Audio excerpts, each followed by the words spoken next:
Quando a mulher negra se movimenta, ela movimenta toda a base da estrutura da pirâmide social.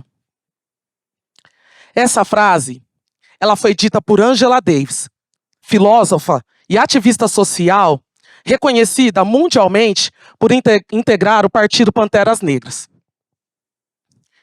E antes que vocês me perguntem o porquê da mulher negra nessa base da pirâmide social, eu peço para que vocês reflitam em cima de 4 perguntas.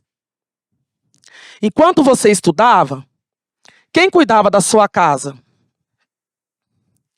E quando você se casou? Quem zelou pelo bom funcionamento da sua casa? Enquanto você precisou cuidar da sua empresa, quem cuidava dos seus filhos?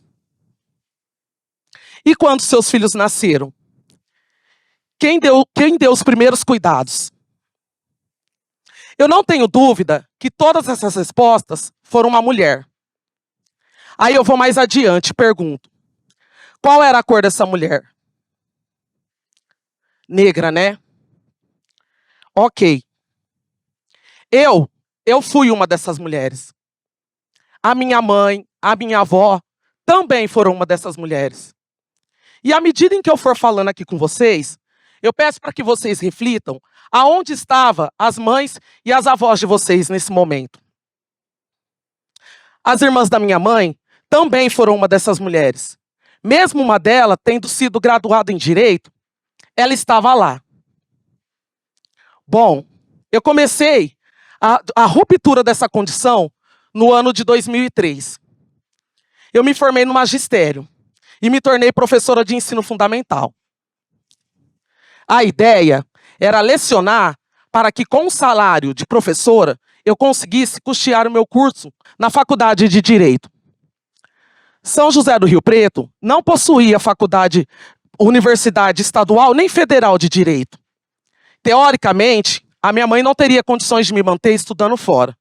E depois de quase um ano, minha mãe me chamou e me disse: filha, sozinha a mãe já não aguenta mais.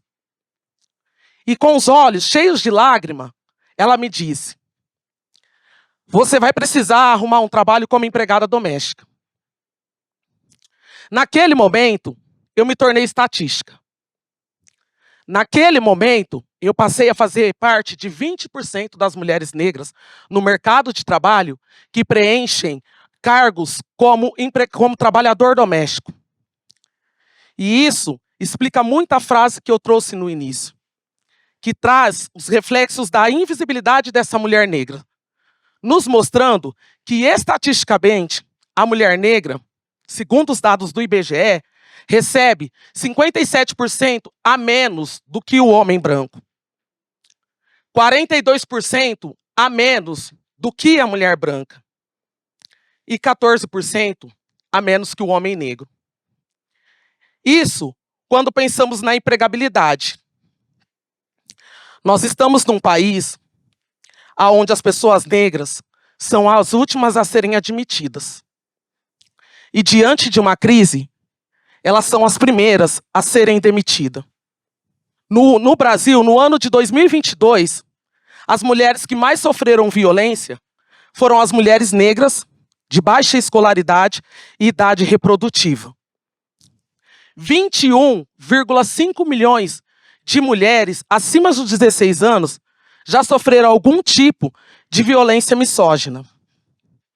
Dessas, 65,6 eram mulheres negras. Segundo dados da Segurança Pública, do Fórum de Segurança Pública Nacional, esse é o maior índice nos últimos 4 anos. Isso mostra que a violência contra mulheres negras é mais uma evidência do machismo e do racismo estrutural que se perpetua no Brasil. Na última década, a violência contra as mulheres brancas recuaram em 9,8%. É bacana, né? mas ela avançou 54% em cima das mulheres negras. Isso quer dizer muito sobre o modelo de desenvolvimento social. Isso quer dizer muito sobre o que está no imaginário da população. Isso quer dizer muito sobre a desumanização da mulher negra. E o que é que vem de saldo para a mulher negra? Nos últimos anos, de 2013 a 2016, aconteceram coisas importantíssimas no estado de São Paulo, para se filtrar e conter as fraudes em relação ao serviço público. E garantir a presença indígena e a presença negras nos cursos de alto prestígio.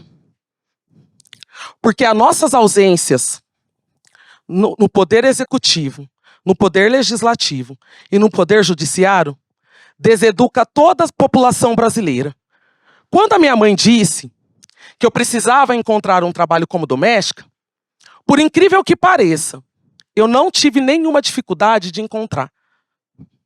Meu lugar estava lá, predestinado. Ali eu era reconhecida. Ali eu não era invisível.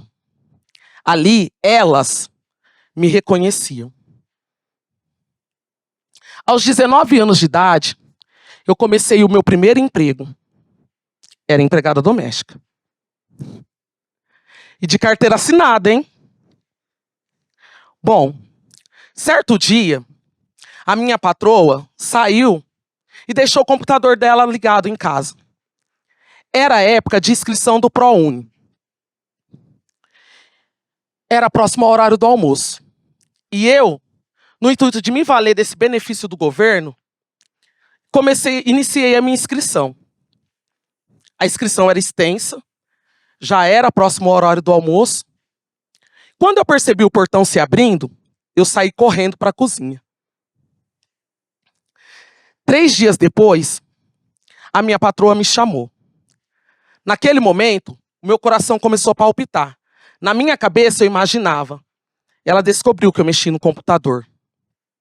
E com uma expressão bem séria e seca, ela falou: Claudionora, você está demitida. Naquele momento, na minha cabeça, só confirmava as minhas dúvidas. Ela descobriu que eu mexi no computador. E por isso ela está me dando as contas. Eu comecei a chorar. E eu falei para ela, pelo amor de Deus, não faz isso comigo. Eu preciso trabalhar. Eu preciso pagar a minha faculdade.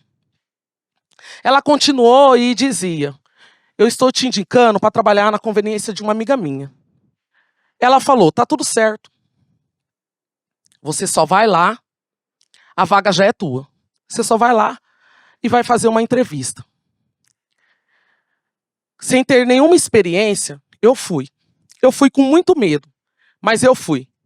Fui para essa conveniência que se dividia entre locadora, hortifruti, padaria e delicatessen. Eu fiquei na locadora. Ali era bem tranquilo. Eu conseguia estudar, eu conseguia me conectar com outras pessoas, eu conseguia ver o universo de outra maneira. Mas aí, eu te pergunto, ela foi redentora? Não. Ela fez o que ela tinha que fazer no momento em que deveria ser feito. Depois de um certo tempo já nessa empresa, eu fui convidada para trabalhar no período noturno. E eu não aceitei. E é claro, a demissão veio. Estava eu novamente no mercado de trabalho.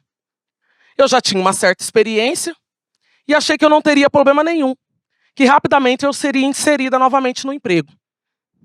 E como que eu fiz? Eu comecei a entregar currículos. E como eu fazia? Bom, eu colocava minha qualificação e eu colocava uma foto. Nenhuma entrevista. Sim. Eu não era chamada para nenhuma entrevista. Aí, Eu comecei a pensar de forma estratégica. Eu pensei, eu vou preencher meu currículo só com as qualificações, mas eu não vou colocar foto. Aí sim. Aí eu comecei a ser chamada para as entrevistas. Sem perceber a violência pela qual eu passava, eu percebi que depois que eu fiz isso, eu comecei a ser chamada para as entrevistas. Então, quer dizer, quando eu chegava na entrevista, a minha qualificação estava contente. Mas quando eu chegava para fazer entrevista, o meu estereótipo me tirava a vaga. Depois disso, eu fui enviada para alguns setores públicos. Mas lá era diferente. Porque lá eu entregava meu currículo, mas nós também éramos submetidos a uma prova. Quando eu passei a competir só com a caneta, eu nunca mais fiquei desempregada. Eu nunca mais fiquei sem trabalhar. Naquele ano, eu me tornei estagiária da Procuradoria-Geral Federal e técnica jurídica do PROCON. Eu me formei. E depois de formada, eu abri meu escritório. Eu abri meu escritório e ali eu mantive. Ali eu fiquei. Ali eu segui. Mas eu segui de maneira invisível. Depois de um certo tempo, eu consegui me sustentar e custear as minhas despesas. Mas no meu escritório eu seguia. E seguia anônima. Eu comecei a frequentar a OAB.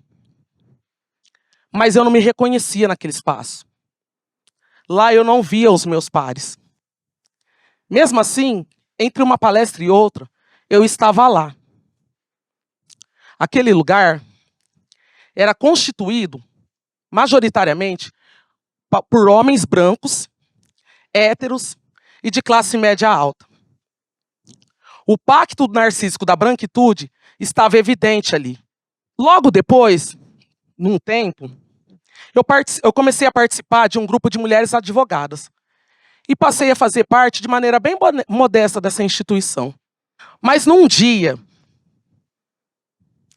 de palestra formativa na OAB, depois de um dia exaustivo de trabalho, eu percebi que se levantou uma mulher e veio até mim. Ela era branca, de cabelos pretos, olhos orientais. Ela chegou até mim e ela perguntou o meu nome. E eu falei. Eu falei meu nome para ela. E aí ela perguntou o endereço das minhas redes sociais. Ela me stalkeava. Ela me stalkeava como quem procurasse por alguma coisa. Quem procurasse por aquilo que ela já sabia. Era a doutora Ana Carolina Muramatz.